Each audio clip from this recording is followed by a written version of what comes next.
natin lagi magpa-money exchange if mag-travel tayo abroad, diba? Pero did you know na mas stress-free at mas tipid pa pag mag-withdraw na lang directly sa ATM? Lalo na if you're going to Thailand. Thai baht or THB ang currency nila. And sobrang need yun ng cash for street food, night markets, and even transportation. So bago kayo pumunta ng Thailand, watch this first and tara, alis tayo. You can use your GCash card, GoTime, or even your regular BPI or BDO cards. Ito yung mga cards na hindi na kailangan pang pumunta sa bank for approval bago ka mag-travel. Pero double check pa rin sa app kung naka-on ang international access and you're good to go.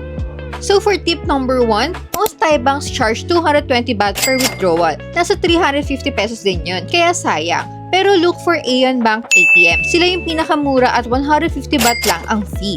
Usually, nasa Big C, Tesco, or Big Mall sila. Tip number 2, instead of 5,000, itype nyo 4,900. This way, lalabas ang mix of 100s and 500s bill. Sobrang laking tulong ito pang bayad sa mga Grab, tuk-tuk, kasi madalas wala silang panukli sa 1,000 baht.